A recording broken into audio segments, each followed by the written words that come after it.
I know I've known a lot of people. Like it's very easy to bust my chops about stuff. I can attest to And that. Yes. yeah, Yeah. it goes back like a long time. And like I used to get picked. I mean, not picked on, but like people would bust on me, like when I worked at like electronics boutique. And like I just laugh about it now. I mean, I've never like taken personal offense to it. I just think it's, Well, I ain't perfect. I'm I I'm think it's glad funny. that I'm glad you don't take offense to it, but I've been making an active effort not to do it as much Oh, I because it mean, gets old after a while, I think. there might be people that listen to this specifically because they like it when you bust on me during the live stream stuff. I don't know if that's the kind of listener I want, like the kind of sadist that's like, yeah, I just want to hear somebody take Coury down a peg or two. Anyway, so you had said, oh, by the way, you're listening to Here's My Question for You, episode 4. So that's pretty good. 4 episodes. 4, really 5. We don't need to go over that Yeah, again. technically 5.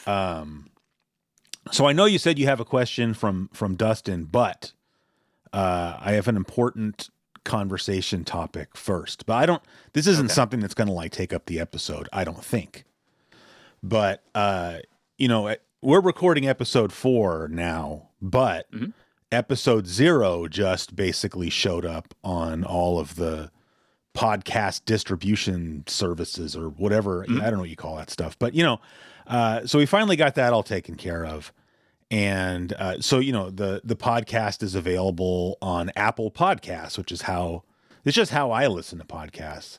Yeah, and have for a long time. And so as soon as I saw that it was there, I ran and got my phone and like opened up the podcast app. And I've been on like subscribe to your own podcast. I did. And I've been a guest on like other people's podcasts, as I'm sure you have, but I've never like opened up the podcast app before, and it's like, hey, there's my face and there's your face and like there's our show like in Apple. I just thought it was cool, and so I ended up just listening to the show, right?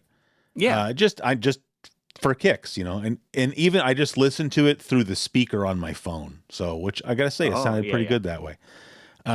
But anyway, I'm not here to like toot my own horn or toot your horn. Rather, I'm here to bring up a couple of things that we had kind of said that we were going to do. Okay. In that we said during that first episode. Yes. And so I'm sort of like here to check in with you on these things. And so I'm going to kick it to you first. You had said, and this is a judgment-free zone. I'm not here to, I'm not here to ask you if you did your homework. I'm just curious. You had said that you were going to try to make it a goal to listen to one new album every day. and when you said that, I was just like, wow, that seems like a lot. Like if you told me you were going to try to listen to like one new album per week, I would have been like, oh, that sounds pretty cool. So I'm not even going to ask you if you listen to a new album like every single day. I'm just going to ask you if in the last month since we started this, have you heard any new albums that you thought were cool? I have. All right. In fact. Okay. Let me grab my telephone here and tell you what's on my Apple Music, because I recently downloaded an album by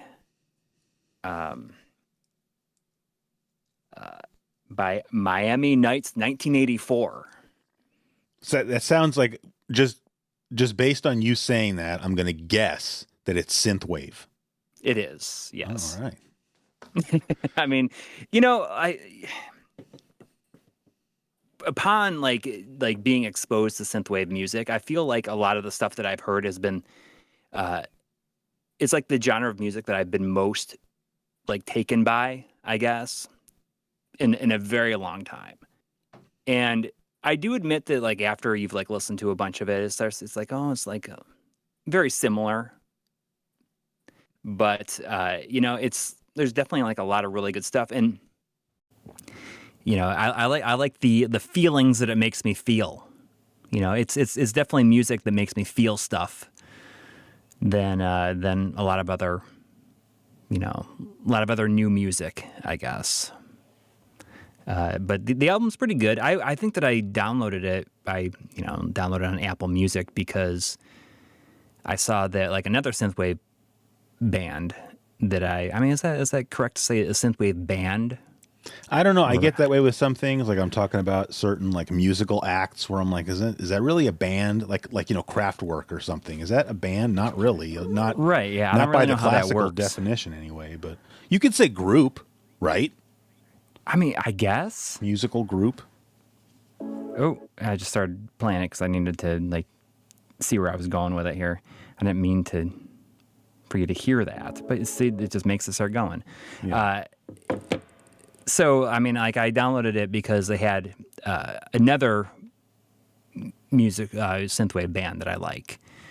Said, hey, we make a little appearance on this, in this song on this album. So I was like, all right, I'll just go ahead and, when you have Apple Music, you just like sync the whole thing to your phone and just like go with it. And I did, and like I've had it on, and I haven't been listening to it particularly closely. It's just kind of on in the background when I'm driving, or sometimes like when I'm, every time I've been driving, I've had like other people in the car with me. So it's not like I'm like turning it up and like really listening to it. But that's like literally the only album that I have listened to like since that. Or, I mean, I guess like that's the only new album. I mean, that's like I already said, when you said you're going to do like one every day, I thought that, seems like you're biting off more than you can chew there, but just, I figured if you were trying to just make it a goal, I'm just going to try to listen to something new. I figured I'd check in and just say, hey, have you listened to anything that falls into that category? Well, I mean, that's just another thing I need to add to my like daily to-do list. Like if I want to do that, like I just put it on my, I use this app called Todoist, where I like put like, like things I need to do on it, and I can like mark them off like I struggle from ADHD. So like making lists like that is is really, really important. And it's something that I've only really started doing heavily in the last like couple of years, and have only really taken seriously in like the last like year and a half or so.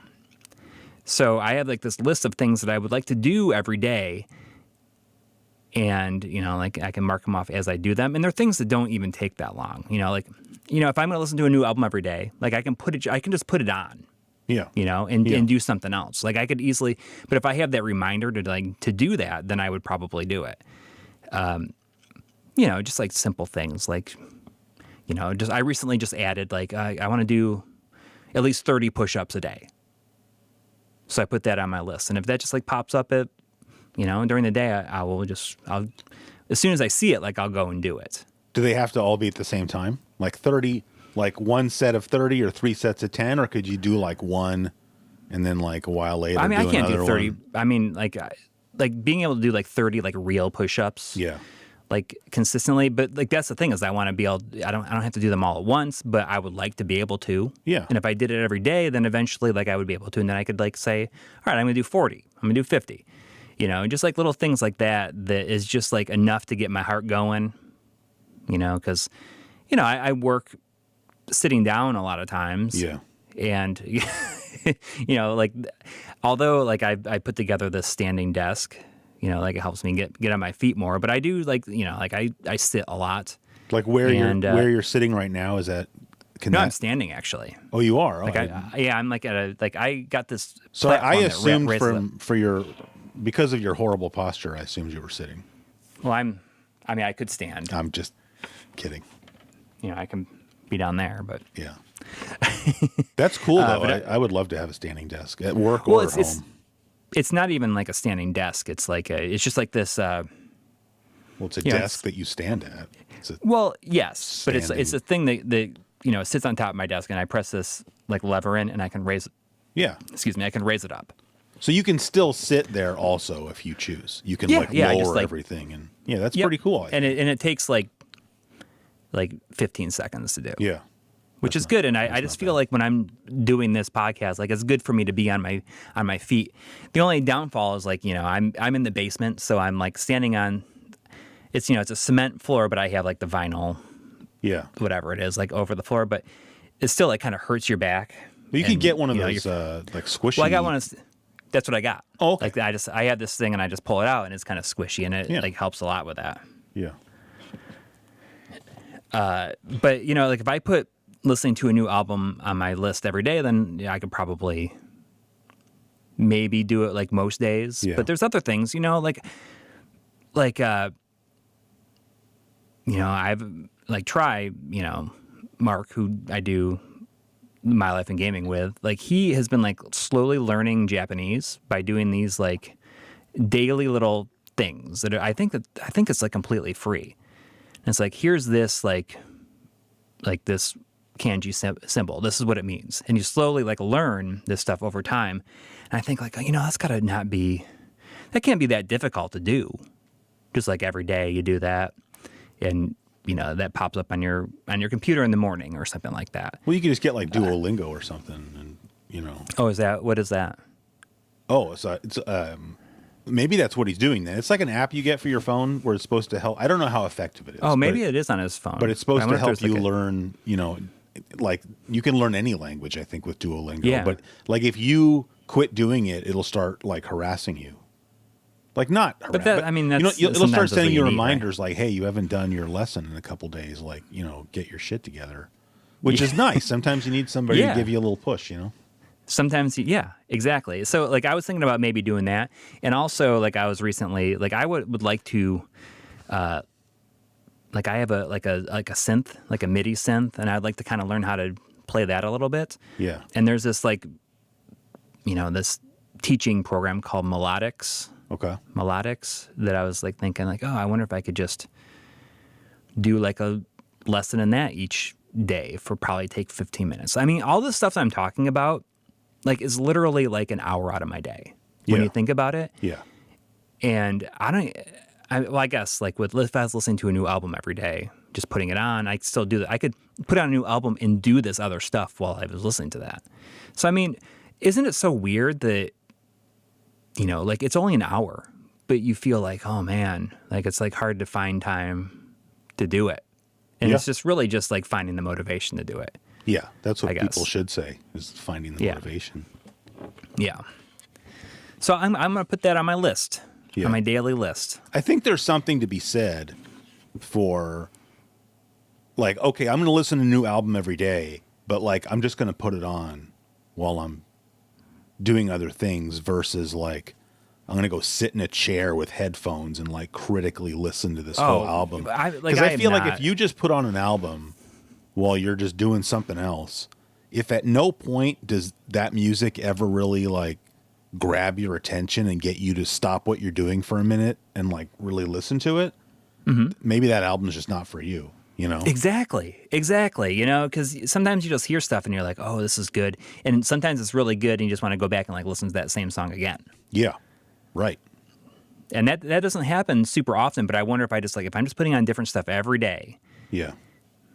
It could be like older albums that I've never listened to, or just like newer stuff that's just like is brand new out that day or that week. Yeah. So I'll put that on my list. I'll see, like, check up on me again in a month. And we'll see where I'm at. That was not what I was trying to do. And you can ask me how my push-ups are going. Well, there's an app for that too, I think. Oh, is there? Well, I don't know if you've heard of like Couch to 5K.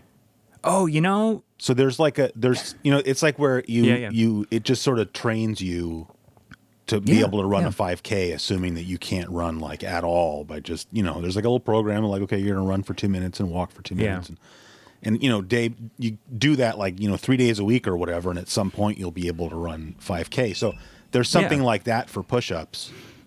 Okay. Where well, maybe I should do both. Maybe all of it is like on one. You could, yeah. But I think it's 100. Like if you stick with its thing, at some point you'll be able to do 100 push-ups. Yeah, I mean, I had this idea like a long time ago, saying like, oh, I'm going to do as many push-ups as it is the day of the year. So you start out with one push-up on January 1st. So you want to be able to do 365 push-ups on New Year's Eve? Yeah. That seems like a lot. I wonder if that's even possible. I mean, it does, but it's not like it's got to be all at once. I don't know. My thing with push-ups is just like, I don't know what I need to do that for. Like, I don't, and I mean, I guess partially I'm trying to be a little bit funny, but partially kind of not really. Like, I don't know what muscles, like, Well, yeah, I mean, like that's running, just, I get. Like, yeah, you should learn how to run real far, because what if somebody's chasing you, or like a bear or something, you know? But like, I feel like doing push-ups is just working your glamour muscles anyway. Like, you know, like, well, yeah, I mean, that's, you know, that's, I guess that's a big reason why, but it's just, you know, like it helps me just like work my core a lot more. well, I so don't know. I'm glad you said that, because I was going to say, I used to know this guy. I used to work with this guy named Tad, like not like short for Tadpole, like, but his name's not Tadpole. It's yeah, you yeah, know, his name is Tad, and like yeah, he was like nothing to look at. You know, like if you looked at him, you wouldn't think anything of him you know, as far as fitness goes. He just looked like an average dude. But like this guy, his whole workout thing was he would fill up like these large containers like with water, but he'd only fill them up like halfway. And then he had these exercises that he would do, like lifting them up one way and putting them down. And the thing is, they're only filled halfway because that way the water was sloshing around in there. And you have to work your core more and like your like fine tune, your little fine muscles, like stabilizer. That's what I was looking for, stabilizer muscles. yeah. Because you have to steady the thing because it's sloshing around, you know. But I'm saying like that works you harder than just like lifting. Yeah. right, but that's what I'm saying. I'm saying you'd look at him and you'd think, "Oh, I bet I could probably win a fight with that guy," but because he wasn't working out his glamour muscles, you know. But I guarantee you that you know he could kick my butt. He'd tear you in half. Exactly. Yes. Is there any point in your life where you could say like you were like in really, really good shape? I mean, I guess that depends. Like on you your worked out a lot, or no, I don't like my. No, I hate. Like literally, the only exercise I enjoy is cycling. So like for me, it's like being in good shape.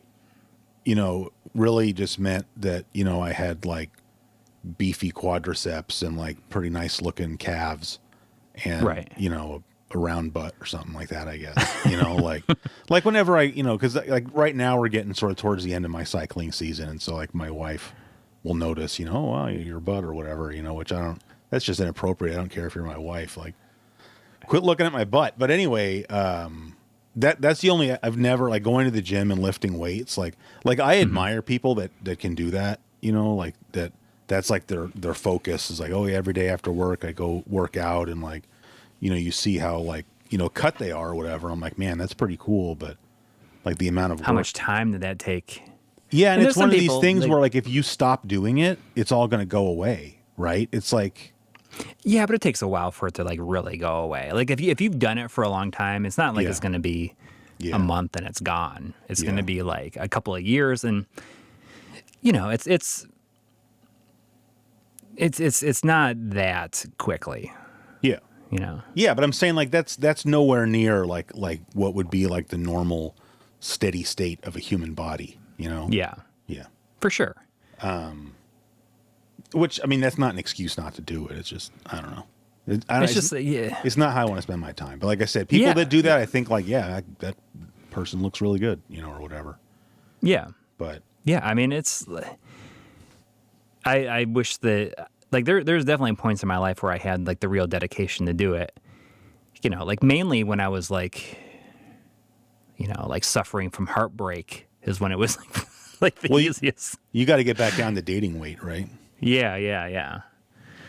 And, you know, that was the time that I like lost the most weight. Yeah. Is when something like that happened. But I mean, there's been times, you know, like you talk about the, like the couch to 5K. Yeah. And like, I've wanted to do a 5K like for so long. And there was times where I ran, like I could run like way further than that. I could do like 2 if I needed to, like in a row. Like I was like, you know, when I lived in New York before I had kids, that's like really the thing. It's like as soon as I had kids, it became a lot harder to like justify the time, which is stupid. It's stupid for me to like be like, oh, I can't justify that time. It's just really like, you know, I just don't feel like doing it. I mean, I can't imagine your wife ever being like giving you grief. No. Like, hey, you're gonna have to watch the kids for a couple hours. I'm gonna go run, you know, until I throw up or whatever. You know, she'll be like, oh, good, you know. Yeah. You know, like I'm saying if it's like a Saturday afternoon and I tell my wife, oh, I'm going to go sit on the couch and play, you know, Oblivion or you know, Skyrim for 3 hours, you know, she might have some, depending on, you know, how she has her day planned out, she might have something to say about that, you know, but like if I tell her I'm going to go ride my bike 30 miles, she's going to be like, oh, cool, you know? Yeah. Yeah. Which, by the way, why is there that difference? Is it just because because only one like of those things is good for you, and the other one's like, you know. I mean, I picked playing a video game, but you could make it anything else, really. Yeah. Right. I mean, it's not. Yeah. Yeah. Yeah. Speaking of that, though, you know, yesterday I got up, and you know, I'm home alone for a while. My wife went home to see her parents.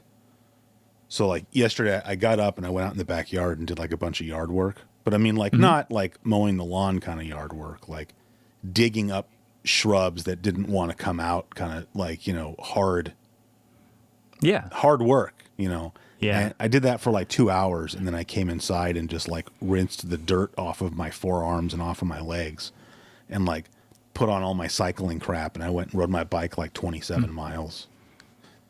So like, you when you got back, you probably felt like, heck yeah, like I just did all that. I mean, my brain now felt. I can just like that's do how my nothing. brain felt. That's not how my body felt. My body was done after about mile 16 or 17. So like that was a rough ride home. And then I was so tired, I literally sat in a chair and watched baseball for like 9 hours. There's nothing wrong with that, though. I mean, you earned it. That was great, man. You know, playoff baseball's on right now, and that's probably my favorite. My favorite of any sport to watch really is probably playoff baseball. So do you do a lot of like yard work like that? I mean, when it needs to be done, I suppose. I mean, we don't have a lawn, so like there's no like mowing the lawn to be done. But you know, you still got to go outside and do other stuff. I mean, we don't. Yeah. Oh yeah. We don't pay somebody else to do it if that's what you're asking. Yeah.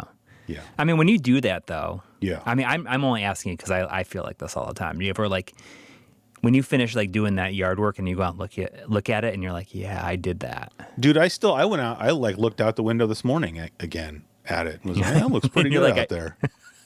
It was a part of our backyard that was like really messed up, like badly. Yeah. It had like 2 trees that shouldn't have been there because they were like messing up a wall and everything. And we paid somebody to come cut, because these are like full grown trees, you know, so we paid somebody to come cut the trees down, but then that whole area was just a mess. And so that's what I was doing yesterday, was like pulling up all these other plants that we didn't want. Well, there's still the issue of the tree stumps out there. So I was going to go out there this morning and try to dig up those tree stumps, but now Are they big tree stumps?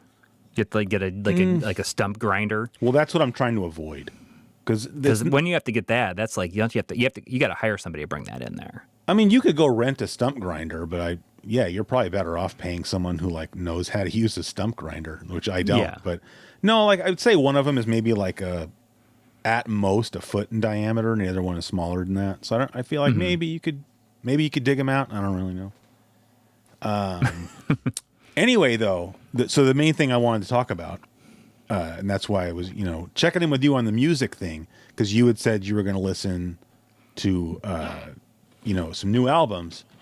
I said that I was going to watch. Do you remember what I said I was going to watch? Because I even sent you the thing. I sent you the YouTube video like yesterday of that song. Yeah. You said, oh, like, a clue. Oh, yeah. You said, oh, can you guess what I'm watching? I was like, I don't know. No, you don't know. That's fine. The music that I had playing when we first started the call this morning would be another clue, but that's okay. Anyway, I watched High Fidelity. Oh, okay. Yeah. Oh, all right. Which was cool because it was. I have HBO. What is it? HBO Max or whatever, and it's on HBO Max. So that was pretty cool. So, I watched High Fidelity. I'll get to it in a second, but I just want to say, just to give you the full picture. So I watched High Fidelity, and then when the movie was over, you know how streaming services are. They'll put something on the bottom of the screen, like to try to get you to keep watching, right? Like, here's similar. And that movie, that other John Cusack movie, Say Anything, was like the first one, and I'd never seen that either. Oh, okay. And then I was like, all right, let's check that one out. You know? And so then I watched Say Anything, and then watching Say Anything made me need to watch High Fidelity again. You watched it twice, so you watched it again. Yeah. So I guess you liked it. Well, okay. So here's the thing, like, because I can't think of any other movie off the top of my head I could say this about. Like, I really liked High Fidelity, but I found all of the characters to just be like fundamentally unlikable. Well, I mean, not everybody. Like, what's his face? The one coworker he has, he's just like so nice. Oh, Dick. Yeah. The bald guy, Dick. Yeah. Yeah. But he's a pretty minor character. But even then, like, I don't know, he's kind of a little bit weird, you know, and like a little bit overly attached. Like when he goes over to Rob's house and like wants to help him sort his records, and Rob's like, yeah, I'll see you tomorrow, you know? Yeah. But I mean, mainly like the main characters, like, right, like John Cusack is Rob, and I forgot the actress that plays his, you know, on-off girlfriend Laura, because she's like she's like Norwegian or something, so she's not really famous here. But like I found both of them to be basically unlikable people, and so you don't really feel any sympathy for either one of them. So like at the end, well, I don't want to give spoilers, but you know, like the end for me was kind of like, all right, well, good for you, I guess, you know. And then I mean, like, you know, Jack Black, he's Jack Black. He wasn't. I mean, I felt like that role was good for him. I'll say that. You know? Well, yeah. I mean, it was like. I mean, he was very funny. It was as adapted that to be for him, you know, and that was one of his first, like, that was kind of, in a lot of ways, that was his big breakout role in a movie. Yeah. And, I mean, the whole thing is, like, with him is that he's, like, an elitist musical asshole, you know? Yes. And they all are, kind of, except for, I think that by the end of the movie, like Rob, John Cusack, realizes that he doesn't want to be like that. Like he sees like his own problems, and he understands like what he needs to overcome, and like his, you know, just being afraid of commitment and, you know, just a lot of stuff. And I thought, no, I mean, I get that he has a good redemption arc. Yes. And I'm not saying that's the whole point. Yeah. I'm not saying I hate him, but it's just, I'm saying like, I don't feel bad for him. Right. You know? I mean, that's I don't think you're never supposed to feel bad for him. Well, good, because I don't. But I don't feel bad for his, like, you know, his girlfriend. I'm like, yeah, you probably should have dumped him, you know. But then it's more than a little sus that like she dumps him, and then like the next day, she's, you know, hooking up with Tim Robbins dressed up like Vigo, you know, like, which is hilarious, right? You know. Yeah. You know, when the hurricane was coming, Hurricane Ian. Yeah. I was like, what fucking Ian guy? Yeah. Is everybody talking about? Yeah. So I'm saying like that made me not really like her that much, because it's like, well, you know, when did that start? You know? So yes. But what I wanted to say though, that I thought the reason I bring up the other movie is that if you watch High Fidelity and then you watch Say Anything, like those two movies have nothing to do with each other as far as like, you know, High Fidelity was based on a book written by some guy in England or something. I'm not really sure what the backstory of Say Anything is, but those movies have no relation to each other aside from the fact that they share a handful of actors. But you could really see like one movie being the sequel to the other as far as like the character that John Cusack plays. In Say Anything, you can chosen for it. You could see like where, you know, this is 10 years later, where now he's gotten maybe more jaded with life, and he turns into Rob from High Fidelity. Although one thing I will say, I really enjoyed about High Fidelity, because I didn't know anything about the movie, and to me that's the best way to watch a good movie. Yeah, is like somebody just says, "Hey man, you should watch this movie. It's really good," and maybe gives you just like the barest idea of what it's about.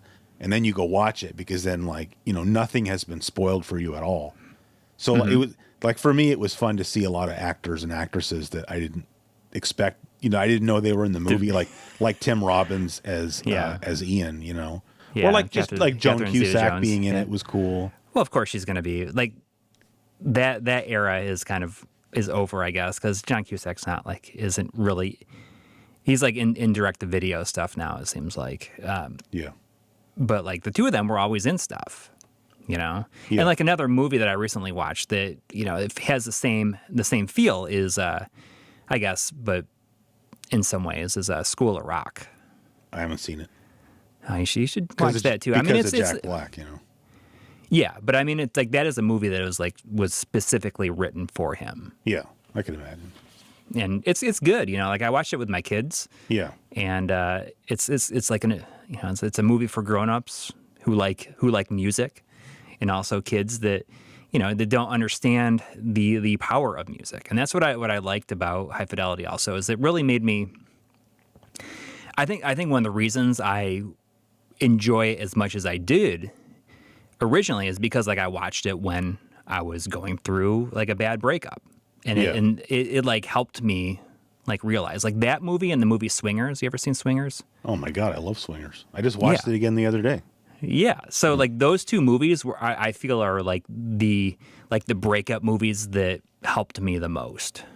Yeah. Like they became like bigger than what they were because like I was able to connect to them in a way that that is very hard to unless you felt those things or are currently feeling those things. Yeah. I guess. One other thing that just kind of, with High Fidelity, I can't believe I didn't see it like when it came out. Like I don't even remember it coming out and being right. in Yeah. the movie a theater lot of people didn't, because like that, watching it, I felt like because it came out in I think 2000, and I'm watching it thinking like this is the kind of movie I would have been into, right? Because I would have been like 23 when that movie came out, and it would have been like right up my alley, and I have no recollection of that movie coming out. Yeah, I don't think it did very well like in theaters, but I didn't see it until on video as well. But like I don't know. I guess when it came out, like I probably was not the age that I like would have been able like that it would have like worked for me. I think. Like in the music that's in it, like it's like that wasn't the kind of stuff that I like was listening to that closely. But now you go back to it and it's like, wow, the soundtrack in this movie is really, really good. Yeah. But at the time, definitely. I don't think I would have appreciated it. Oh, same here. I mean, when I was 23, I was still pretty stupid. So, but. That's great, though. I'm really, really glad you watched it. On Hulu, they adapted it into a series. And it only lasted one season. But it was, I tried watching it, but I quickly lost interest because it, it's like was so drawn out over like the course of 10 episodes. Yeah.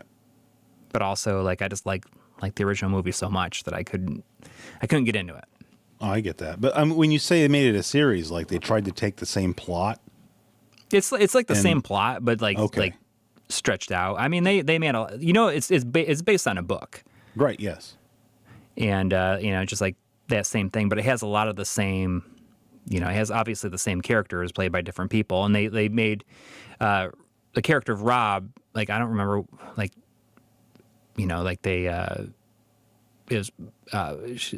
Rob is played by Zoe Kravitz, Lenny Kravitz's daughter.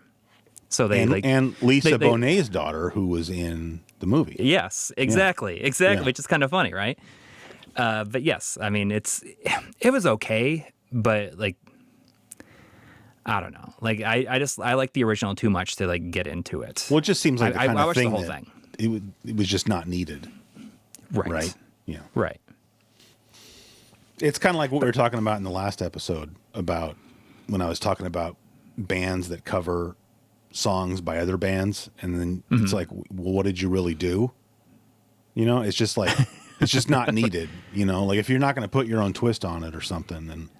If somebody said, oh, we're going to make a series sort of based on the High Fidelity world, or whatever, maybe like, oh, here's what happens, like I'm saying, not just take the plot from the movie and turn it into a 10 episode series, Right. Then I could see maybe that working. Maybe. Yes. Yeah. I mean, I'm not sure. I mean, like you frequent a record store. I mean, do you get that same kind of feeling as like when you go to that record store is like the record store in that movie? Because I don't know if like that age has like passed now. Like where, you know, like everybody just kind of go in and look through stuff. Yeah. Like if it's, you know, like literally everybody has to go there to do that. But now people probably go to record stores saying like, and they already know what they want, I guess. No, I don't think that's the case. I think, you know, with the way records are these days, like if you go to a record store, like saying I'm going there to get this album, there's just like too much of a chance that you're going to just leave disappointed. You know, it's just like, you don't know what you're going to find unless you call ahead and say, hey, do you have whatever? Right. You know, it's more fun just to see what you find. Yeah. You just go in there and kind of dig, but you know, because I was thinking about that while I was watching the movie, you know, that they seem to have like a lot of good stuff in that store, but it's like, well, that store is in like downtown Chicago or something, right? And like, in like 2000. where I live, that's not really the case. You know, you go into a record store, and a lot of the stuff that's in there is kind of like, you know, but that's not their fault. It's just like, you know, this is not a big city, and so you're not getting a lot of the same kind of stuff getting traded in. But there's also records are bigger now than they were at the time that the movie takes place at. There's a lot of demand for stuff, and like whenever like my local store, if they get something in that's good, it's gonna be gone probably the same day or the next day, unless I mean they're building up a pretty good record wall. You know, they have like a wall in the store where there's all these records that are like, you know, higher priced records, and a lot of that stuff stays up there because it's a college town, right? So you know, college students come in there. They're not going to drop $3 on like an original pressing of a jazz album from the 60s. So like that stays up there, you know, but like any kind of like pop or like popular, like pop rock, you know, hip hop music, like this stuff doesn't really stick around. So it's still fun to go in there and dig, and I go in there and dig all the time, but you know, you're not going to walk out of there with a fistful of like, you know, classic awesome albums because they don't stay, you know. But the other thing I would say about that, though, about that store is like, and it's just something that varies by store, but the people that run this store are not at all like, you know, music snobs or vinyl snobs. Right. And I only say that because it's like, you know, what's in that movie is sort of a, you know, caricature, but that doesn't mean there isn't a lot of truth to it, you know, and it just depends on what kind of store you go into. But, you know, like, again, I think because this is a college town, it's just like, you know, they're just excited to get all these kids now coming in, you know, buying, you know, because they sell turntables as well. You know, they come in there and they buy like the $99 Audio Technica turntable, or they sell like the U-Turn Orbit turntable. And like they something buy with built-in speakers or something like that. It's like in a briefcase. And I don't think they sell the Crosley you can Cruisers. just go to Target and I don't think they sell those. But like you know, they're pretty smart. Like they'll sell, you know, like that brand Edifer. The powered speakers, the people buy them as like computer speakers and stuff. You know, it's just like it's a set of two, where maybe it's got like a 4-inch woofer in it or something. But like they're halfway decent, you know, speakers that you can get on Amazon for like, I don't know, $150 or something. But anyway, the record store, like they'll get like, you know, 20 sets of those, and then a bunch of those $99 Audio Technica turntables, which are perfectly decent turntables, and sell them as a set. So like you can walk in and, you know, you pay like $250 or whatever, and you walk out with everything you need. Yes. You know, to start listening to records. And like, you know, for college kids, you know, that's already a lot of money, but that's right. But I mean, that's their target audience, like their, right? Like if you go over to Sacramento, you can buy, or go over to the Bay Area, especially, you can buy much nicer stuff, but they're marketing to a different demographic. Yeah. It's smart. It's smart to do that, you know, especially when it's just going to be set up in like a dorm room or something. Precisely. Not in the living room. Well, I'm glad you liked it, though. I mean, did you like it? You liked it, kind of? I liked it. I wouldn't have watched it it twice. Right. I wouldn't have watched it a second time if I didn't like it. I mean, you know, it kind of, it's one of those movies that to me kind of recreates the feeling of being around that age at around that. Like I would say that, you know, the character of Rob is a few years older than I would have been at that time, but you know, it's like watching like a Kevin Smith movie or something in that sense, to where it's like, this is what it was like to be in your early 20s in like the 90s, you know, or Swingers would be kind of the same way. Oh yeah, absolutely. Yeah. I mean, Swingers is a great movie. I mean, that's, I could talk for a while about that one too, but it's like, we'll save that for another time. That's a great movie. Yeah. And it's such an interesting movie now, especially considering that, the careers that the people involved have had. Yeah, absolutely. Yeah. All right. So you said you've got a question from Yeah. So Dustin. I messaged Dustin, who was our guest on the last episode, and I said, hey, can you send me an email with a question in it, and then I can open it, Yeah. and we'll answer the question Because here, just to right remind now. people, that was like, you had said that in the first episode, that was like your Yes. idea for guests, is that they would, on their way out, they would toss us a question to talk about next time. Yes. But But so we you don't know what the question is going to be. Right. So you have not opened this email yet. No. Okay. All I can see is the little preview Yeah. for it in my Gmail, just saying, here's my question for you. Nice. I hope it's All not right, here we about go. horror movies again, though, just because I have nothing interesting to say about horror movies.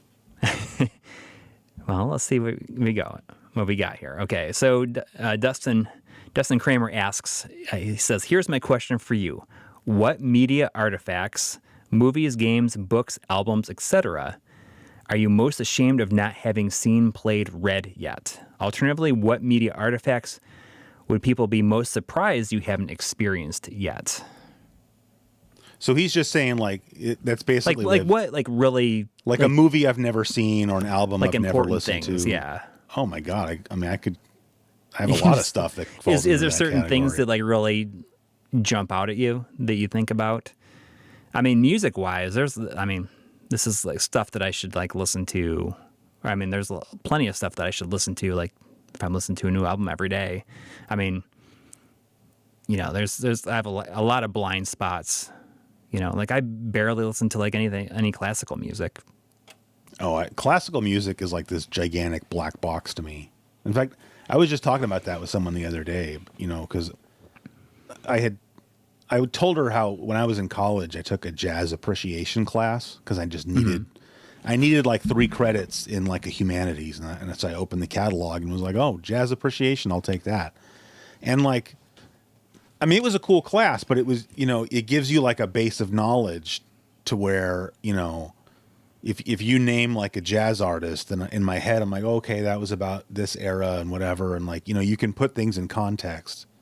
And I feel like I need something like that for classical music. Because to me, Yes. it's just you talk about, Mozart and Bach and Beethoven. And I'm like, yeah, I've heard of those guys, and I could probably think in my head of maybe something they've written. But other than that, but like my stepdad, you could put on a piece of music and he'd be like, oh yeah, that's Bach's Concerto No. 7 or whatever.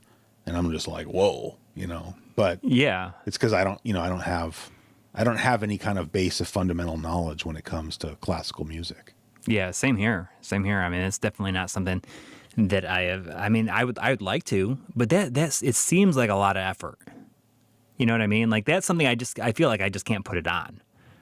That's something you'd have to sit there and listen to. I don't know. I think that it would be all right as background music, but I think I'd feel bad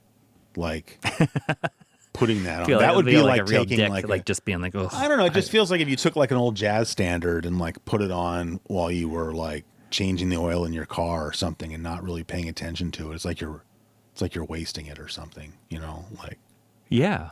I don't know. Maybe, I don't know. Does that sound weird? Maybe, I don't know. I'm No, not trying to be get a it. snob or anything, but it's just there's some music where I feel like if you're not really going to sit down and pay attention, then maybe just save that for another time or something, Yeah. Yeah.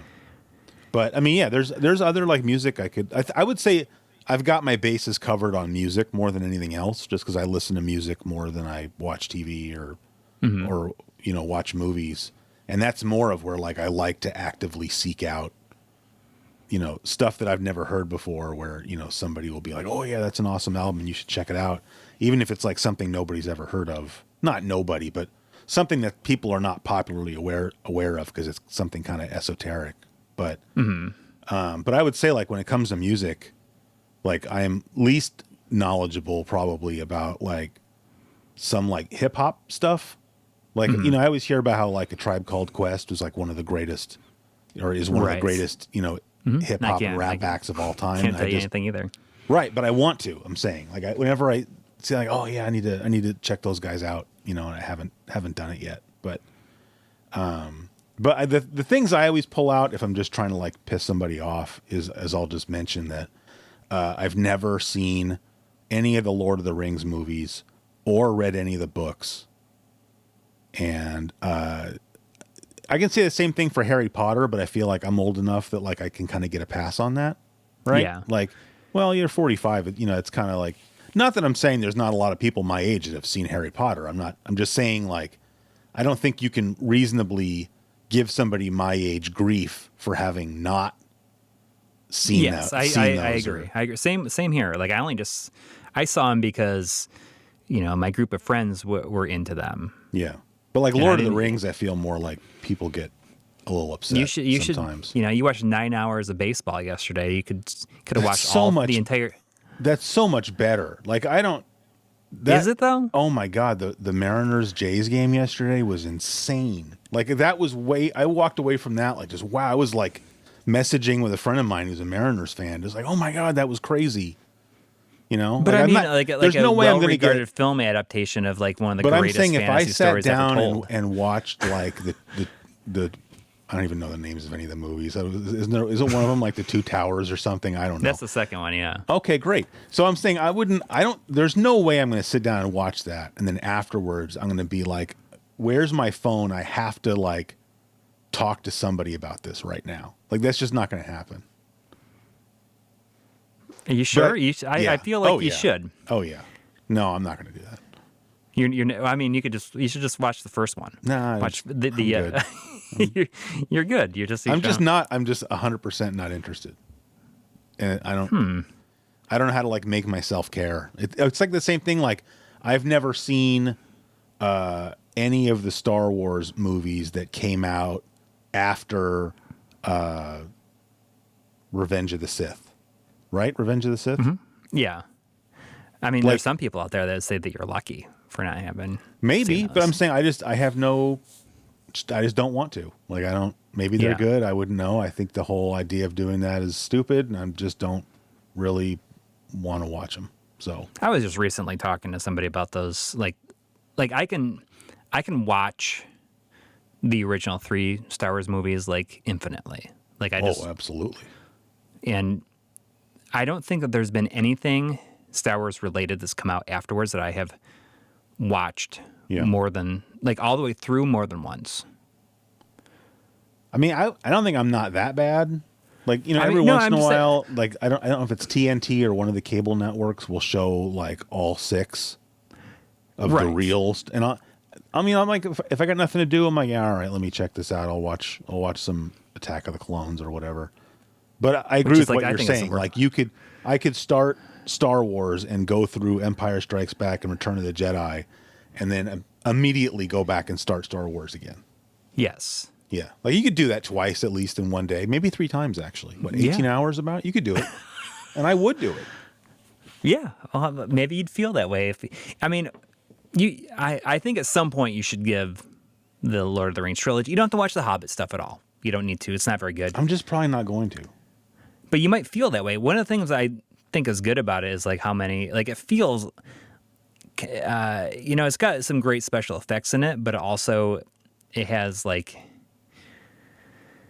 feels like a little bit more raw, like those original, like that original Star Wars trilogy. Like it feels like, you know, aren't like those they movies, filmed it aren't they like 3 hours long each too? I mean, like, yeah. Doesn't this guy just have a ring and he has to go throw it into some lava? Like, I know. Why does that take 9 hours? Just go do it. That should be like a commercial on TV. Like, here's a ring. I'm going to walk over here. Plunk. Done. You know what? It's maybe like you need to watch them. You can't really boil down Star Wars to just like, why did that have to take 6 hours? Just talking about the original trilogy, right? Like, oh, he just has to go save his father from being in the grip of this but you don't even know. Egomaniacal, manipulative control freak. Oh, just go do it real quick. You can't. Yeah, well, I mean, that's a task. I think right. Well, that's a clear your schedule kind of thing. Like, going and throwing a ring into the garbage can is just like, you know. It's not in a garbage can. It's like you have to go into a volcano and do it. And when you have like giant armies trying to prevent you from doing that, it's not. Here's the thing. I would rather watch Like, rather than watching The Lord of the Rings, which would take 9 hours, I could watch Willow 4 times with like a solid 1 hour dinner break between the second and third viewing.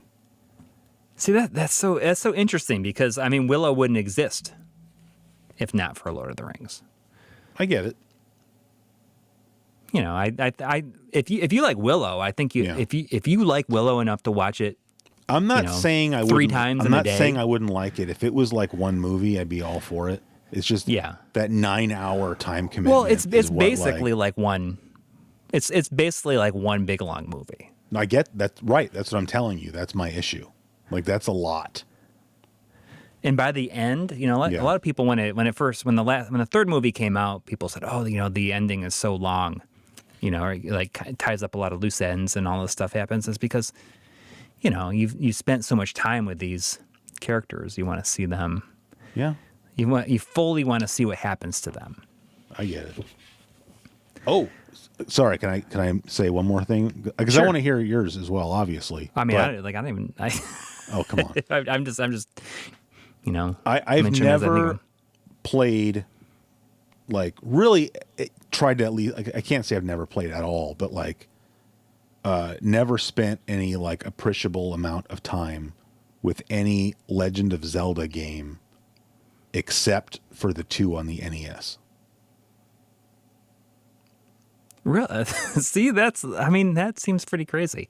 Just considering that the third one is like the definitive one. You should at least just play that one. Not just that, but like the original Legend of Zelda is like one of my all-time favorite games. So like, wouldn't you think I would want to play Link to the Past since they took Can you just do that for me? Can you just do that? Just do that. I'll get around to it, I guess. But I don't have the same, like, my attitude about Lord of the Rings. Like, I'm just not, you know, I'm sure maybe it'll happen someday and I'll watch them. I'm just not, that's not a priority for me, like, at all. Like, with like Link to the Past, like, I know, like, what are you doing? Like, you need to go. Yeah. Like, I know that. Like, you know, I just haven't ever done it. Yeah. Like, I've sat down and played it for a while, and then I always just wander away from it, you know, not because it's boring me or anything, but just because, like, you know, stuff happens, and like, I got to go do something else now, you know? Mm-hmm. But like, the N64 games, never played them at all. I mean, I like, don't think... None of the Game Boy games, Game Boy Color, Game Boy Advance. There was one on the GameCube, 1 or 2 on the GameCube. I couldn't even tell you, because there was that Wind Waker one. No, yeah, because there was Wind Waker on the GameCube, and there was the one that also came out on the Wii, right? Yeah. Right. I mean, you know a lot about them for not having played. Well, them, I read magazines and stuff, so I know that they're a thing that exists. Yeah, but I've never played. Oh, I own a copy of Breath of the Wild, but I haven't even taken the cellophane off of it. Wow. It was like on sale, and I was like, you'd probably like that. It's because like tough, when I got my Switch, like everybody on Twitter was like, "Oh, you got to get Breath of the Wild," and I was like, "Yeah, I'm gonna get Super Mario Odyssey actually, but thank you." Like, "Oh, it's the best game ever made," and I was like, "Well, we'll see about that." But anyway, I mean, it's pretty up there. One of the things I liked about it, and I've talked about this a lot. One of the things I liked about Breath of the Wild is that they didn't, like, Nintendo like was so vague about so much about it that for me, it really brought back that feeling of like, hey, I'm going to talk to other people about things that I found in this, because everyone's kind of experiencing all this stuff for the first time, and all this information wasn't already out there in some form or another. And it really brought back that, like, hey, we're like just kids sharing this information on the playground. That's too late for me, though, because you'd have to have been an early adopter to get that. But. Right. And I think that's, you know, you might have that opportunity, though, with the next one coming out. You could just, like, start with that one. I mean, maybe. You should get that day one and then see what happens. I intend to play Breath of the Wild the same way I intend to play Link to the Past. I just haven't, you know, I didn't have a Super Nintendo. You know, back in the day, I had a Sega Genesis. I didn't get a Super Nintendo until, like, 2004. So, okay. There's lots of Super Nintendo games that I haven't played just like that would probably shock people, but it's just like I didn't have one. You know, I didn't get it until later. So yeah. But I mean, I'm sure I could think of other. If I thought about it, I could think of other like movies and TV shows. Right. Yeah. I mean, same here. But I mean, watched. Like a big thing for me is like almost every book ever. It's like something Oh, I've missed. yeah. I mean, I've just like never been like a big book reader. And, Yeah. you know, I probably talked about this during our magazine read throughs before, but I read magazines, and that was like the Yeah. main, like majority of the reading that I did. And, you know, like, and there's certain things that I didn't, that I should have read, I guess, and a lot of times they were like assigned in school. Like I just had an experience like a year and a half ago where I was in the car for 15 hours driving like by myself, and I had never read 1984, and I listened to the audiobook of it. Have you read it, or are you? I read it I a mean, you're familiar long with it, time ago. obviously. Oh, But yeah, I mean, yeah. Yeah. and it was just like it I couldn't stop thinking about it for like 3 months. It like Yeah. really like it really messed me up, Yeah. and I still think about it pretty Yeah. often. Where I was thinking like, oh, you know, it's only a matter of time. They're gonna like, you know, the quote unquote good guys are gonna win, Yeah. and it's like Yeah. that's not at all, Yeah. not at all what happens. Do you think that the fact that we're like forced to read books in school growing up like sours our attitude towards reading? Because I always feel like and we've all gone through if this. we Like, weren't like big there's a lot of readers- books that you had to read in school where you didn't enjoy it at any point. Because the thing is that I could name off several books that I was, you know, quote unquote forced to read, like in high school or whatever, that have gone on to become some of my favorite books. But there are other ones that I can say where I had to read that and I hated every minute of it. But, you know, they just decided that, well, you know, this is like part of the canon or whatever, you know, and like you have to read this book. And it's like, okay, but it's kind of like couldn't they give you like a list? And it's like, okay, you know, you have to read, you know, Well, maybe they do now. four books I don't off know. of this list this year. But, you know, you can Right. go on Wikipedia or whatever and read the synopsis and decide which books interest you, you know? Yes. And how many people would still like read it when they can just like basically get like a summary? Like, Well, we had that when I was in high school. We had like but you had to Cliff go. Notes. You had to go to like Walden Books or something like that and buy like a Cliff Notes book to Yeah. be able to do that. Yeah, Remember Walden Books? I remember, yeah. But I mean, that was a popular thing that people did. Because, Right, like, yeah, for sure. Your English teacher made sure that he or she had read the Cliff's Notes so that when you turned in your term paper about the book, they could tell if you had just read the Cliff's Notes Yeah. with all of its, like, really bad analysis of the book. Mm-hmm. So I'm saying, Do they still make those? You think they still make Cliff's Notes? They I still doubt sell it, them? but I don't know. I mean, I can't remember the last time I saw a Cliff's Note. But yeah, I mean, you're right that yes, you can just go on Wikipedia and read the plot. But I mean, if somebody wants to like cheat in school, there's ample opportunity to do so. So I mean, Yes, yeah. But what I'm saying is, I think if you at least give someone the choice of like, you know, maybe they don't want to read Charles Dickens or something. Maybe I'd rather read Huckleberry Finn or something than A Tale of Two Cities. You know, or like we had to read the Scarlet Letter, and I mean, it was just so hard to. Because I was like a freshman. I was like 14 years old and trying to read this book. And like, it's like practically written in a different language. And also it's just really boring. And like, I'm a 14-year-old kid. Like, I can't relate to this. There's like no explosions in this or. Well, I don't need explosions, but it's just like, you know, it's not relatable to a child. That's not, you know, like, Yeah. like when I read Huckleberry Finn, I got all super into it. And like, you know, like it was a weekend and I should have been playing Genesis or you know, watching football on TV, but instead I'm like sitting in a chair reading Huckleberry Finn because like here's a story about some other kid going on all these cool adventures. And like, yes, there's like, you know, other things going on, you know, subtextually in the book, which is why they want you to read it. But the fact that there's stuff going on in the book that's interesting to you is what makes you want to read it and pay attention. Yeah. And so I'm saying that because of me going through that kind of stuff, like when I was in like junior high and high school, I think it took me a long time before I got to where I thought books were cool. And, you know, I would see a book and be like, oh, I want to read that. And I would actually sit down and read the whole thing and enjoy it.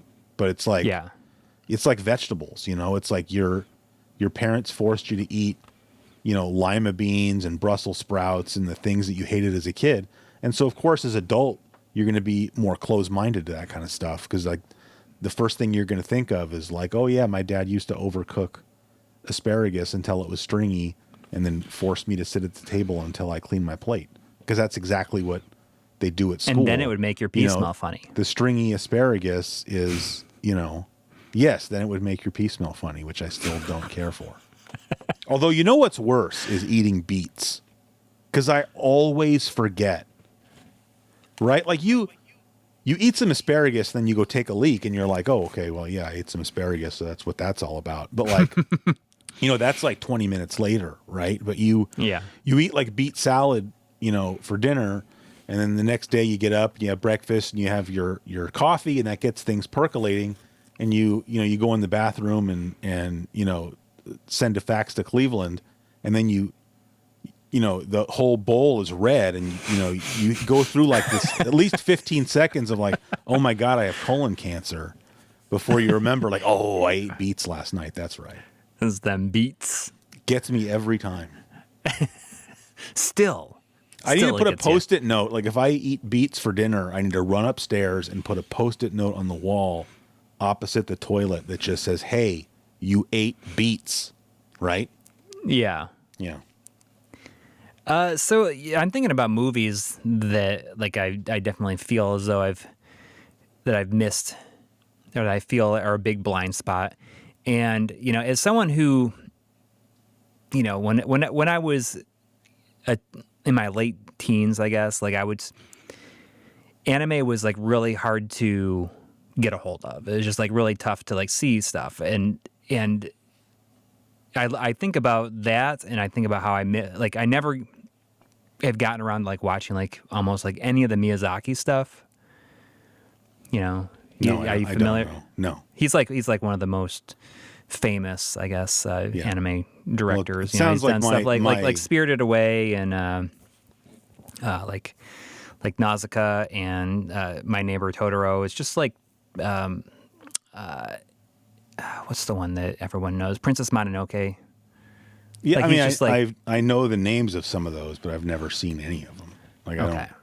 But on that same thing, like there's like so many Pixar movies that I never seen. I've never seen the first 3 Toy Story movies. See, that seems crazier to me just because you have kids, and I would think that you would. They may have put it on, but I'm not watching it. I just never sat and watched it. I've never seen any of the Toy Story movies either, but I've seen plenty of Pixar movies though, so I wouldn't consider it I don't watch all of them though. Yeah. It's just I don't know. It's I don't watch. I think that they just like watch like my kids just watch so much garbage that like when they do watch something good, like I just don't have any real interest in. I get it. I've been trained to not want to like pay attention to whatever they're watching. Yeah. Even when they're watching something good. I think the last anime movie I watched was Grave of the Fireflies. Oh my! Okay.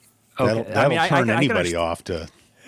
I was gonna say, and it was one of those things where like I didn't know anything about it either. My friend brought it over, was like, "Oh, this is a really good film. You should." And we all sat down and watched it, and it was just like, "Why did you show me that?" Like, I'll just be in the bathroom with a razor blade for a minute. Yeah. Well, I can understand like wanting never wanting to watch one again.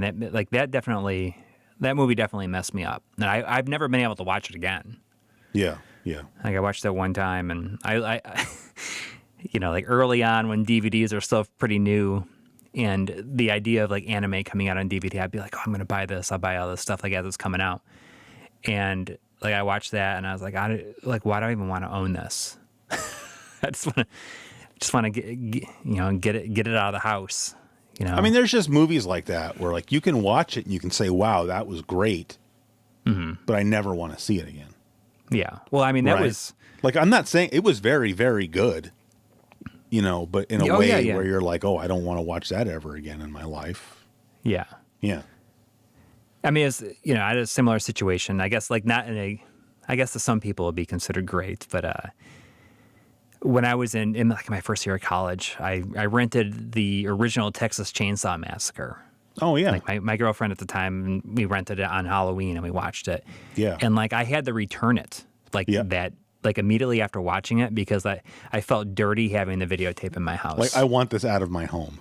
Yes. I was like, I need to return this back to the video store right now. It was just like too violent for you, or like No, that's the whole thing, is that it's not that there's like almost like no blood on screen in that, It's in like that entire movie. what was your issue? Well, it's just like it's such a dirty and grimy looking movie Yeah. that it's just like it just made me feel gross. All right. I get it. It seems almost like you wanted it out of the house because like you might be tempted to watch it again. You know, Well, like because like, you can't look away. You know, like this was dirty and grimy and gross, like you just said. But it's just like if I don't, I get definitely it was out not of tempted here- to watch it again. right. Although, like I've watched clips of it Yeah. here and there in the years since, Yeah. but I have no desire to like like watch the whole thing again. I saw like there was like a remake of it that came out. That sounds about right. And it was directed by he was a music video director, and I remember it was pretty. It wasn't bad. Oh, so you wasn't watched bad. that one too? I saw that. I saw it in the theater Okay. actually, Yeah. and yeah, it had that same kind of grimy feeling to it, but not as as grimy as a movie made in the 70s would. Sure. Sure. For like zero budget. But music wise, I mean, there's just like a lot of stuff that I have not listened to. I mean, I barely listen to. I like only knowing like the hits. Like you mentioned, you were talking about Tom Petty a while back. Tom Petty. Yeah. Like I only really know like 8 songs probably. Well, you Like, should get that that Wildflowers album is really, really, really good. Yeah. Yeah. I mean, a lot of that music, I guess a lot of the music that when I was in high school would be referred to as like classic rock. Yeah. There's always there's several kids like kids in my class that were like really into classic rock. And I was just like, it doesn't really do anything for me. And that's, like I barely listen to like any like Rolling Stones. And there's a lot of blind spots that I have music wise. I always feel like with the Rolling Stones, like any Rolling Stones song you hear on the radio is great. I think, but like anytime I've bought a Rolling Stones album, like you go to the record store and like, oh, they have this album on vinyl, or whatever, original, or old school pressing, and bring it home and turn it on. And it's like, okay, yeah, the 1 or 2 songs on there that are famous are really good, but I feel like the rest of it is like not, Yeah. Because I feel like you could say like, you could do the same thing with the Beatles, right? You could say, okay, I'm going to get, Sergeant Pepper or whatever, because it's got, Day in the Life on it. It's got Sergeant Pepper on it or whatever. But you put that album on and like the whole album, and I'm not some kind of like Beatles, fanboy or anything. I appreciate the Beatles, but I'm saying like you put, Sergeant Pepper or Revolver or the White Album or whatever, you put those albums on and like the whole album is amazing, Mm-hmm. But I like mean, the Rolling Stones, like, is that, at least in my experience, that is just not the case at all. But I'm very similar with the Beatles. Like, there's a lot of stuff that I never like listened to like an entire album. Well, you should. Which is like it's like I can put that on my list. Yeah. Of things that I gotta listen to. Maybe maybe this will be a transformative experience to just Rubber like, Soul. That's a very good album too. Yeah, I might have that one on vinyl. Like I have a whole bunch of records that were my mom's when she was a teenager. So a lot of that stuff is I could just put it on and listen to it, but I haven't. Yeah. Games wise, I made a resolution early on in this year to kind of try to push myself in like out of my comfort zone when it comes to different games and stuff. And I made an attempt to play a visual novel. Like, can you give me like an example of? Well, the one that I tried playing was a game / novel called The House in Fata Morgana, where it's just like, it's like a 40-hour story, but it's like, all told through text and everything, but, like the characters are animated on screen. So I mean, you've played Snatcher, right? A little bit. Okay, but you're familiar with how Snatcher plays. Yeah. It's very similar to that. That Snatcher would be Snatcher, like Link to the Past, where I haven't played it enough, but I really, really want to. Like what I played of Snatcher made me think like, why have I not sat down and like played it to completion? So, right. Well, I mean, but so Snatcher is good because it's like 6 hours long. And I guess this House on Fata Morgana is like 40 hours long, and I'm like, whew, it's like, yeah. When you said 40 hours, that was not sweetening the deal for me.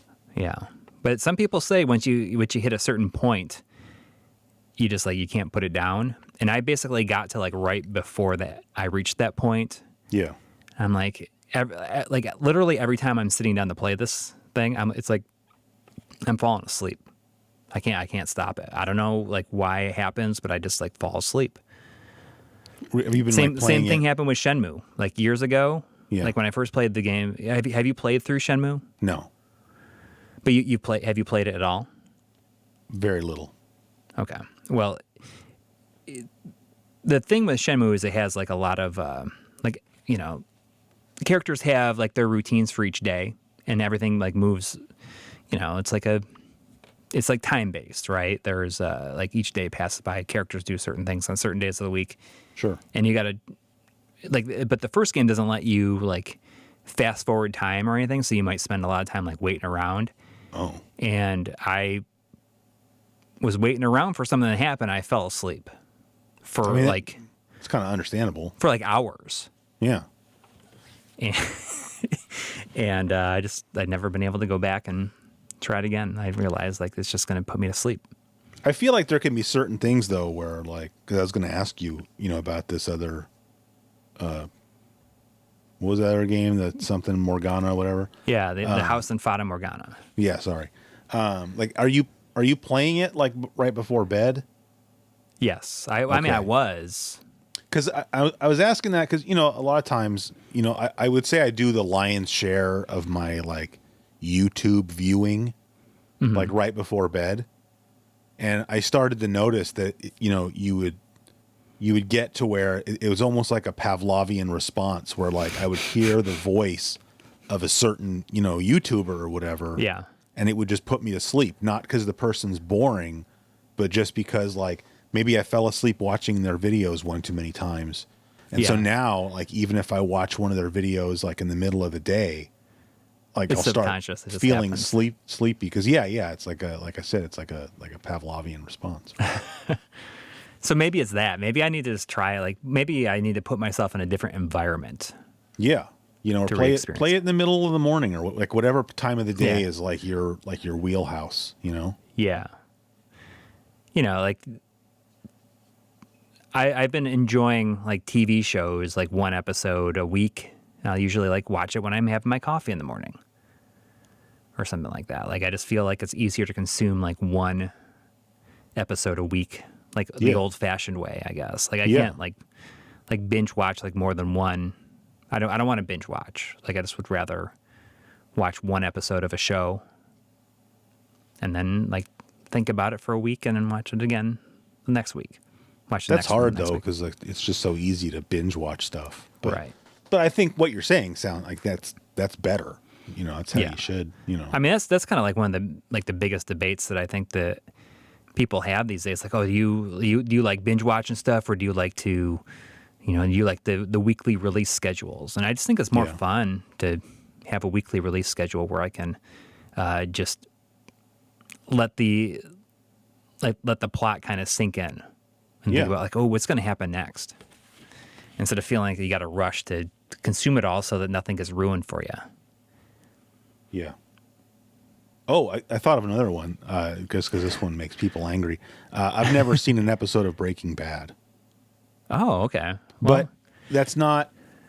So okay. So I don't think maybe I didn't know about Breaking Bad like for a while after it had started, and maybe this is my thing with like the Lord of the Rings as well. It's just like at this point it just feels like this huge like time commitment that I would have to make. Yeah. Right. And it's like, I totally get it.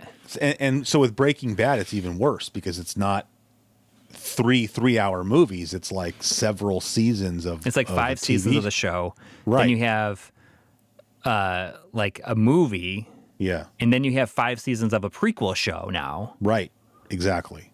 And, like, that's what I say. It's like, I won't start watching anything if it has, like, more than 4 seasons or 3 seasons that I haven't seen. Because I'm not going to just, like, I can't do it. I mean, I did it with Breaking Bad. Like, I watched that, like, years ago over the course of, like several months. I would just put it on and watch it. But, like, now if I see something, it's like, oh, it's been on for a little while and it has 3 seasons. Like, that's it. I'm not gonna. It's like you missed the boat, Yeah. It'd be one thing if it was just like on where, well, I mean, that's the same. If I could only watch one a week, because that's, if it was some channel that was showing it once a week, then fine. But, right. Which you could limit yourself to that. Like, you could even come up with your own TV schedule. Yeah. Okay. I watch a new episode of Breaking Bad, every Thursday night or whatever, but yeah, make your own Thursday night must watch TV. Yeah. You could, but it's hard when you're the one that controls it, right? Because, like, are you really going to stick to that? Like, we all stuck to that because it was out of our control anyway. But yeah, I could see a Thursday coming along, and I'm like, oh, there's, it's playoff baseball. Gotta watch that or whatever, or I'm just tired tonight. Now, I'll watch 2 of them on Saturday instead. And then, now you're already all screwed up. Yeah, I mean, that's one of the reasons. Like, I guess an exception to that is, Netflix had Seinfeld on there. And what I like about that is that, like, I haven't seen them, and I have never seen them in any particular order. Like, you don't have to. I mean, well, that's what I like about it. Is like I could basically put it on, and then it's okay. Like, I can just have it in the background as like background noise, and I can like turn to it and watch for a little bit, and then like go back to doing something. Like, that is a show. Like, a lot of those shows like that. Like, I can't imagine. Like you said about listening to albums. Like, I couldn't just sit there and like watch, like focus on the episode of Seinfeld. Oh, I mean, I was a huge fan of that show, and so I don't agree with you as far as that goes. But just as a heads up, though, those the version of Seinfeld that's on Netflix is terrible. Oh, really? Like what? First of all, it's in widescreen. Yeah. So they zoomed it in. Yeah. But the video is so noisy. Like, I don't know what they did, because like the original episodes didn't look like that. I was watching the show. I'm like, why does this look like this? And I Googled it. Like, am I just being weird? And like, no, there's like people online talking about how garbagey it is. The digitization process was, because sometimes it's like distracting. It's not like It's not like, oh, well, this is grainy because they were going for a certain like visual effect. It's it just looks like ass, which is a shame. Well, I'm rarely like watching it intently, so I did notice like, it sounds like it's not going to be a problem for you, I don't think. But yeah, because I mean, I'm gonna put it on and I'm gonna do other things, and I'll pay attention for a little bit, laugh about something, and there's a lot of those really, really early episodes that I've never even seen. Yeah. Well, a lot of those episodes are a little rough anyway. Yeah. But, I guess that would be a good example, though, of the show that I've never watched all the way through is Seinfeld. Yeah. I guess. But that's all I got. Yeah, like I said, I'm sure if I could sit here and I could keep throwing out, more stuff, but, we've all got stuff like that, and a lot of it for me, like I said, just comes down to a time thing, because like you said, I know I'm being kind of like, sound like I'm just being grumpy, like, yeah, I'm not watching Lord of the Rings, but it's not like that's not the kind of thing I would enjoy. Like, I'm joking about just throwing the ring in the whatever, but it's not, everybody says how good they are, and I'm not saying that it's not, but it's just like trying to get me to sit down and watch a 3-hour movie just by itself would be a tall order for somebody, right? Yeah. And then saying, well, you got to do that 3 times is just like, dude, I got stuff to do, man. Like, I got stumps out in the backyard I have to dig out.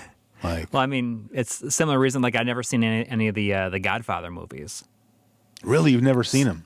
No. I mean, that was one I was thinking about you saying. You should have used that one, because that Yeah. Well, I mean, I just did, I guess. Yeah. You know, it's like same Although thing. Like it's only there's a ton of like Scorsese movies too that you I've only never need to seen. see the first two, really. Like Godfather 3, you really But then shouldn't. they just came out with like the redo, right? Like they just like redid a whole bunch of it, or like I don't even re-edited know, it. but either way, you shouldn't watch it.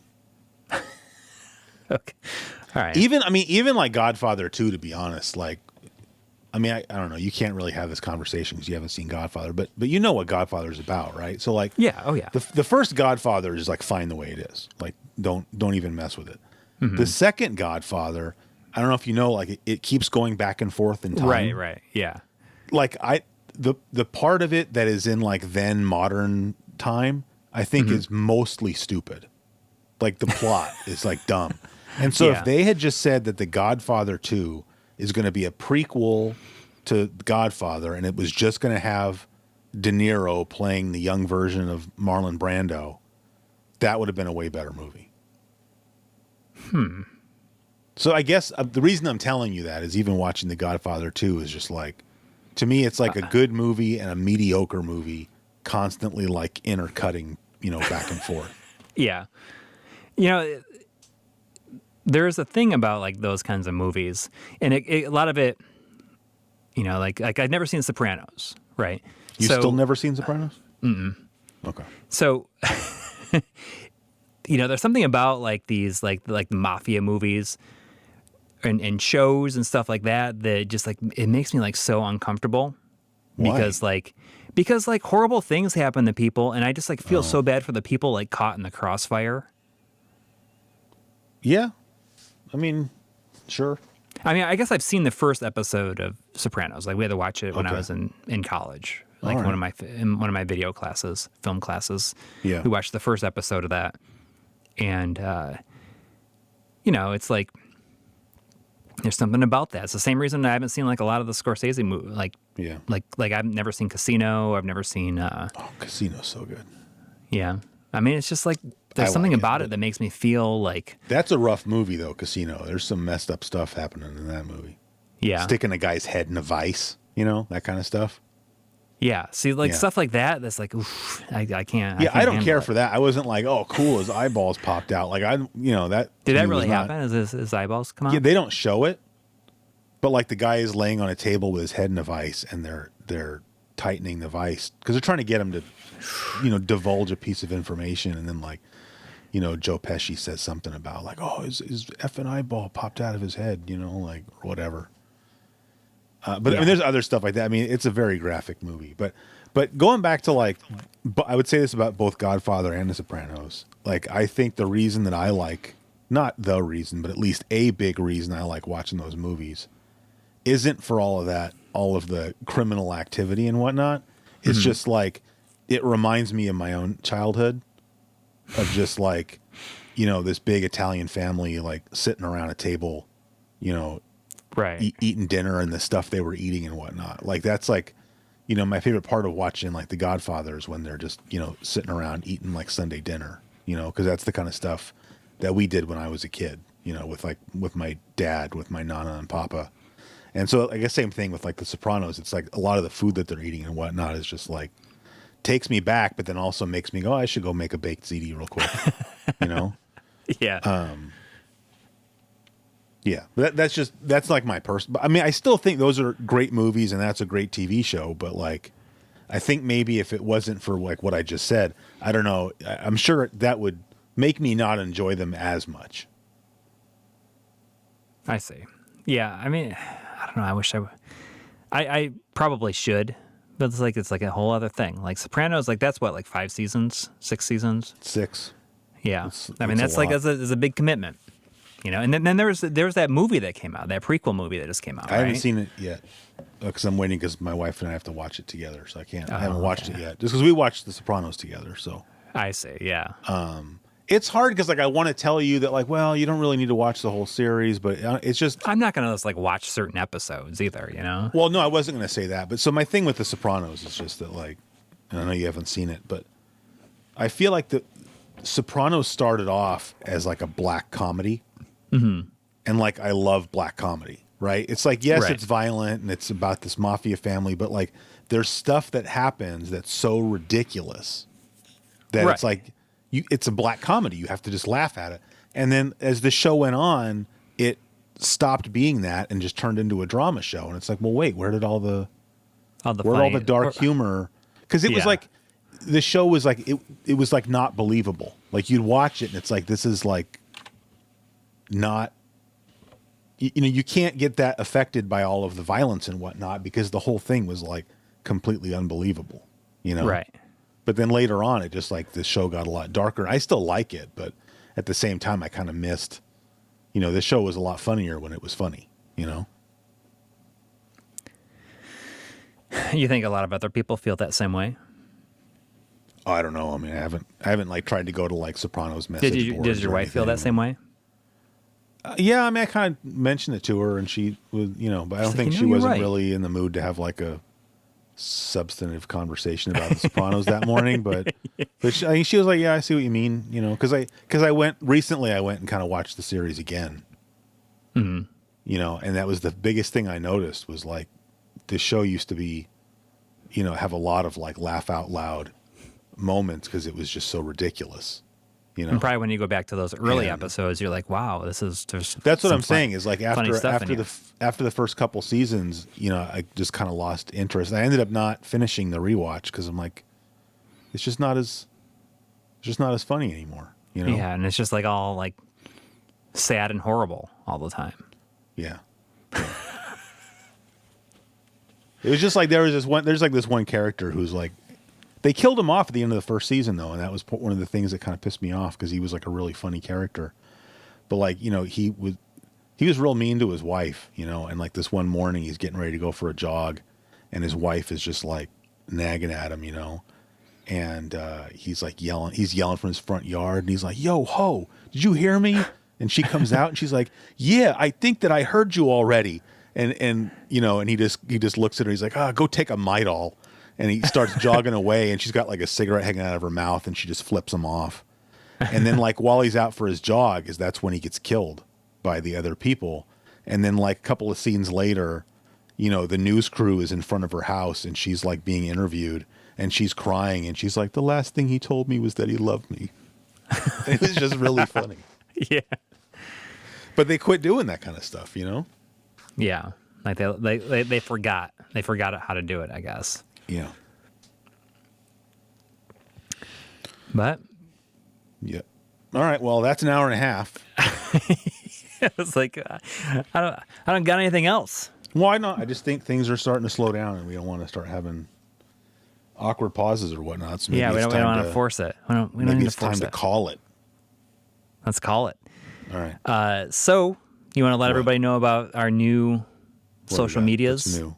Oh, yeah. Yeah. Oh, yes. Yes. So I just think it's funny that like, this is like, if someone's been listening the whole time, to them, it's like, I've been listening to the show for like 5 weeks already, but like, we still haven't actually done the public like rollout of like episode. Tomorrow. Right. So like we told like our Discords about it. And, like, that's it. At least that's it for me. But yeah, so we already mentioned the Twitter. We got Here's My Podcast on Twitter. Now we have an Instagram, which is also at Here's My Podcast, which I'll probably use that to upload like clips. Yeah. Right. I mean, I can't imagine what else I would really use it for. We got the email, Here's My Podcast at gmail.com. And most importantly, I've been getting the podcast added to like all of the, as I said, like podcast distribution platforms or something. So we're on Apple Podcasts, Google Podcasts, Spotify, Podbean, which is of course our home, right? That's where our podcast is hosted. And I'm waiting I submitted it to Audible and I haven't heard back yet. And then the next one I need to try to get it on is Stitcher. Because I was listening to another podcast the other day and they mentioned Stitcher.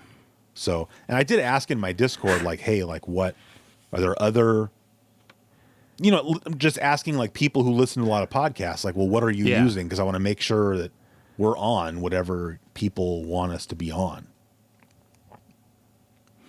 And that was like the most common one, like Stitcher. I mean, it's just. No, I wouldn't say it's the most common. It's just, but people use it, like there's too many services with too many dumb names these days. Yeah, I don't really that's a understand what conversation stupid for means. another day. I think that, I mean, my main takeaway from all of this has been that, you know, as somebody who makes videos, I've always felt like, geez, like making videos is like really hard. Like all the editing and the writing and all the stuff you have to do is hard. But at least like once the episode is done, you upload it to YouTube with like a thumbnail and some metadata and like you're done, right? Yeah. But like having a podcast, I think like maybe making the episodes is like a little bit less, you know, or can be depending on the podcast. Less. I mean, we've designed ours to be as little work as possible, right? But even the ones that are a lot of work are like, well, at least it's just audio and you don't have to worry about editing video. But I feel like for podcasts, all the other stuff you have to do, like the logistics and whatnot, is like way more work than It's like a full-time job, probably. No, I definitely wouldn't go that far, but it's just like it's just all like so nebulous to me. Like, oh, okay, I got to do this and I got to do that, and oh, we got to send it over here, and you know, and all these different platforms have their own rules about like. But once you get it all on Podbean, it's like added and you upload it. It should populate all these other services, right? Once it's all set up. Yes. Once we get everything completely set up, we should be on sort of semi autopilot. Yeah. Yeah. Oh, did you see? I set up a link tree. I did. Page. I did. That's what I'm going to share tomorrow, I think. Oh, yeah. I think that's the best way to do it. Yeah. Yeah. I have a link tree for my show, but I don't know if anybody uses it. But I don't have one. Maybe I should make one. I mean, I would. Because because you can put that in your Twitter bio, right? Because you can't put a bunch of links, right? But you can just put one. Yeah, that makes like, here's the one link. Here's like my show and my other show and my Patreon and Twitter and whatever. And then, I like it anyway. I don't know how popular it is as a service. Well, maybe I should just make one anyways. You should. You should before somebody else takes it, right? Somebody else will make now I got to do it before someone hears this episode and realizes. Well, you've got 4 weeks, so the clock's ticking, buddy. Well, we'll see. We'll see how good that goes because sometimes it takes me a while to get around the stuff. I'll remind you. All right. So you've been listening to episode 4 of Here's My Question for You. I'm always afraid I'm going to accidentally just call it Here's My Podcast, which part of me thinks eventually that's what it's just going to end up being. Yeah. I think see. that's what. Yeah. Here's it's a good my podcast. Name. It's a very good name. Like there is. Like it's $100,000, $100 like if we just started calling that, like, hey, you're listening to episode 5 of Here's My Podcast, nobody would bat an eye at that. Not even for a second. No, we'll think about it down the road, maybe. Who knows? Yeah, people can refer to it as that, and then we'll just like when you started Classic Gaming Quarterly, you probably didn't think of like CGQ. CGQ. No, I did actually, because originally the show was called CGQ TV. Oh. Okay. But CGQ, because, my website was Classic Gaming Quarterly. And so, I just called it CGQ TV because I was really just making videos to embed on my website. Right. And it's a play on, like, Electronic Gaming Monthly. Yeah, like that, and then, like, Gentleman's Quarterly, Oh, yeah. I mean, they're just, like, like magazines, though. Like, yes, I was just trying to make it. magazines you would get. Yes, I was just trying to make it sound like a magazine. Yeah. All right, well... We'll see you next week. Yeah, thanks for listening.